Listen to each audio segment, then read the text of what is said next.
that Moses Wetangula, together with Musalia Mudavadi, who is the ANC party leader, will tomorrow be hosting leaders from Western Kenya at his home in Karen. We'll talk about that shortly, but let's talk about the substance of the day with the Senator. And Senator, do you plan to appeal this ouster? And if you plan to do that, from where? Where are you going to seek a recourse? There was no ouster, so there's nothing to appeal against. Then what happened? What happened? Why was that press conference? A group of people led by two members of parliament, a governor, and a few people, some of who are not even members of the party organ, holed up in a five-star hotel at the Arboretum called Radisson Blue. They hired planes to lift some people from Kisumu, to lift people from Mombasa. I don't know where they got the money. And they purported to make changes in the party. You heard what the former Secretary General was saying, that the party leader has been dismissed. There's no provision in our constitution to dismiss anybody. That's going to be my next question. Yes. But then, if there was no ouster, why did you respond? Why did you waste time to call a press conference? We did call the press conference because some things must be put to rest. Anxiety was being raised all over the country. You had given this grouping live coverage, so to speak, on several national media houses. People, particularly in our strongholds, Trans Nzoia, Bungoma, Busia, Kakamega, Vihiga, were very restless. People wanted to take to the streets despite the restrictions of So you Corona. needed to calm down. I had to calm down people. Okay. And if you listen to me, yes, Ken, I said, these people, Eseli is my boyhood friend. I have walked a long journey with him and he knows what I've done in his favor.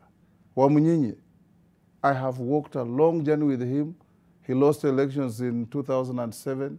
I appointed him a special envoy to the AU to Somalia. Okay. Wycliffe Wangamati. Yes. I carried him like a baby to the office. We've had your constituents talk about that. And I have no ill will against anybody, but I have a duty, a cardinal duty, to protect the image, the integrity, and the legal structure of the party. Now that you say that there's no provision for what happened, is there a provision for what you did, suspending them as a party leader? Yes, there is a provision to suspend a truant member.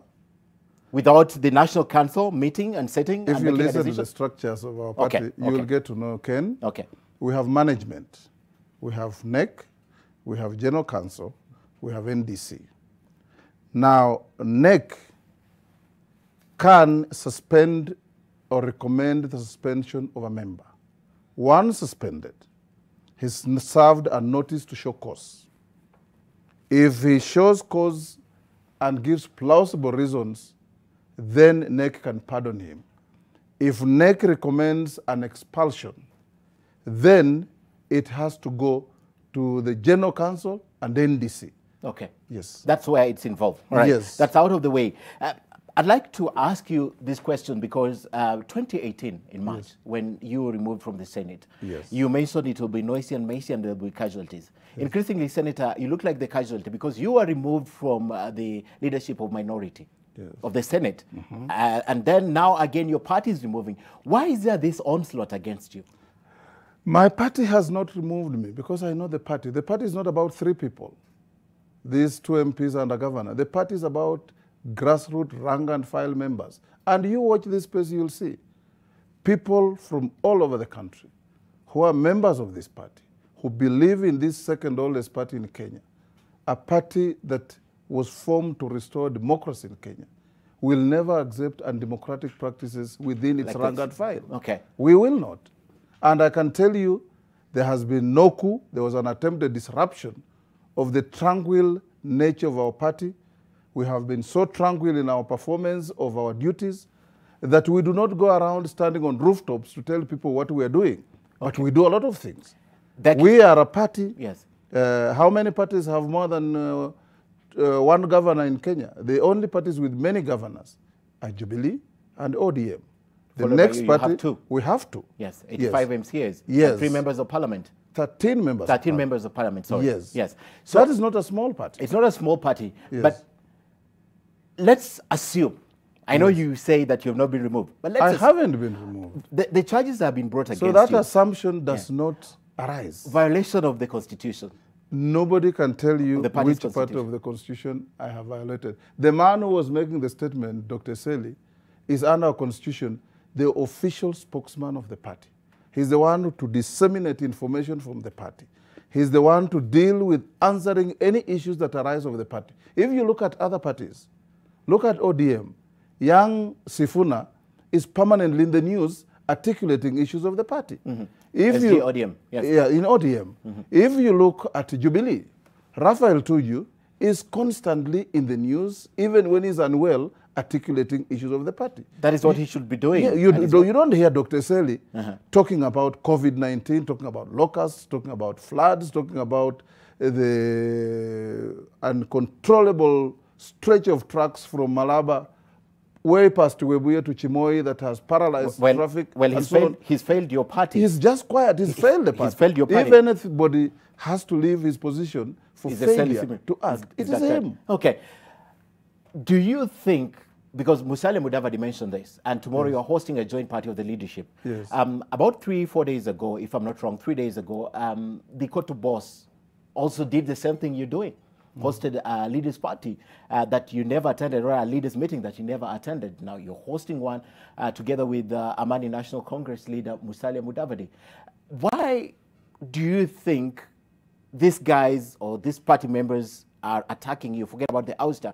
Is it because you're hobnobbing with these other people, or there's another reason? Probably they're even saying you met Deputy President William Ruto to discuss a coalition. I have never done that to begin with. But you've heard that. They've said that.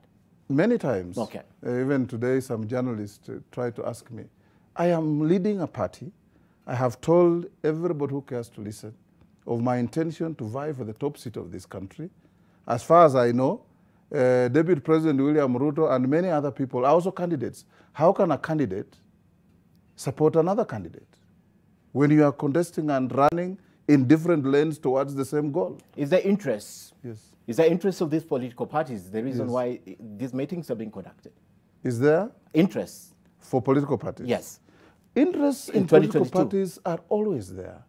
If you are in politics, political parties are formed to get power. Okay. To look for power. When you are unable to look for power on your own, then you go into a coalition. There's no party that is formed to make coalitions. That is not how parties are run, my friend. And I want to tell you that the cheap talk about so-and-so meeting, so-and-so, is all idle talk, hogwash, and about excuses of people who don't know what is happening around. What is the status because of I can tell you, yes. There's a good old saying that a thief thinks everybody else is a thief. Is a thief. Okay. Yes. What is the position of your party, Ford Kenya, in the NASA coalition? Because you mentioned it will be noisy and messy when they gang up to NASA coalition has 5 parties. You're still firmly in the party? Or in the coalition? NASA coalition is a legal entity. We signed an agreement between 5 parties to run for 5 years with a clear defined sunset clause. It comes to an end when the next elections are held. Okay. So to talk about leaving NASA or not is not an issue at all. What is an issue is that is NASA functioning? Okay. Certainly not. Because you have had my brother Raila Odinga saying NASA is dead. You've had people say all manner of different things. But the bottom line is, we as Ford Kenya knowingly and consciously entered a coalition in... So you're still in the party? We're still in the coalition. Tomorrow, legally. Legally? Yes. But you feel shortchanged. That's a there's de facto and de jure. Yes. What is the substance of your meeting? Why are you calling these leaders tomorrow? Just shortly, because I want you to respond to something else. What is the substance of this meeting? You know, may God rest his soul in eternal peace. 2-3 weeks ago, I lost a younger brother. Yes. Moses Wetangula. And because of the restrictions going on, most of my colleagues could not come to say pole to the family. And my colleagues, led by my brother Musalia Mudavadi, have chosen tomorrow to come. Oh, so that's the purpose of that. That's the purpose of the meeting. But I'm sure even when you go to a funeral, there are things to talk about. Okay. Even when you go to look after cattle, there are things to talk about. So we can't politics lack what might to just talk about there. as people from the Western region. Okay. Yes. Okay. All right. Amid the politics and power play was a significant concern on the exposure of individuals at press conferences. And besides the concerns is the blatant breaking of the COVID-19 related regulations. Now, presently, public gatherings are limited to a maximum of 15 people. But as you can see in this clip, during the press briefing by some of the members of Ford Kenya, social distancing rules were breached and the numbers of people present were also above the limit. That was the press conference number one. Number two was not only similar in tone and fire, but also breach of the regulations. At Senator Moses Wetangula's event, masks were worn inappropriately, as you can see. Social distancing rules were breached again, and the number of people present were above the allowed limit of 15. Now, this once again begs the questions, are there double standards in the country when it comes to COVID-19 regulations in the fight? Don't be fooled by success. You know, success creates laxity. Watu hawajakufa, kitu haina tab. Don't be fooled, because you haven't died because you have observed. You haven't died because you have followed protocol. Don't now say, hakuna mtu amekufa, hii kitu hakuna. No, the reason you have not died is because you have followed the protocol. Well, if you didn't catch that interview, we'll try and repeat it for you. But, Senator, respond to that. Breaching this distance, social distancing, and even tomorrow you're meeting. Yes. I've seen breaches committed. You noticed when I walked into your studio, a mask, yeah. I had a mask on. And I sought your permission to put it aside so that we can talk a little more freely, yes. Because we have a safe distance. The colleagues will visit my home tomorrow. We have prepared properly to have social distance. And your people will be there. I'm sure you guys never leave us alone. And they will see. We've been invited officially. And they will see exactly what it will look like, whether it's a violation or not. I don't intend, I'm a law-abiding citizen, I don't intend to violate the direction of the government. I support the government fully in the war against COVID-19. All right. Thank you very much, Senator Moses Wetangula, clarifying to us there was no coup. Let's see how it plays in within your party tomorrow and the coming days. I can assure you, our party is intact. The renegade members will face the full weight of the law. Okay. And that's the Constitution of Ford Kenya. Kenya. Our shield and defender, the Constitution of Kenya. All right.